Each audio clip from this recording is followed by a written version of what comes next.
Alhamdulillah hari ni sampai lagi stok kulim.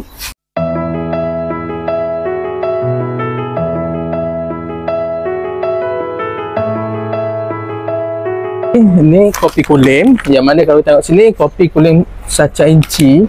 Memang yang ni antara kopi yang hot, dah ramai yang minum, yang bagi feedback yang bagus, positif lah, testimoni. Ada dah rasa nikmat khasiat kesihatan dia, maksudnya badan dah rasa bertenaga. Lepas tu ada yang kata memang dah ada feedback lah, dari segi sakit pinggang, masalah berkaitan buah pinggang tu dah ada rasa kurang dia. Jadi memang Alhamdulillah. Dan yang best sekali, rasa dia tak ada rasa payau ke, lepas tu tak ada bau-bau putih ke, macam kita minum air rebusan bau kulim. Jadi kopi kulim insya-Allah tak ada semua tu, dan memang semua yang minum rasa memang sedap. Dia tak manis sangat. Jadi kalau macam orang yang ada masalah berkaitan dengan kencing manis ke, nak kawal gula, yang ni pun memang antara yang terbaik.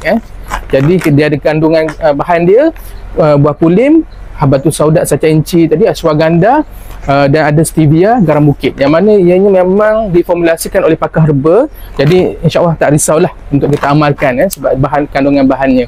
Jadi mana-mana yang nak berminat untuk rasa apa semua boleh order, sebab kita ada lagi stok yang akan sampai lagi insya-Allah dalam masa terdekat.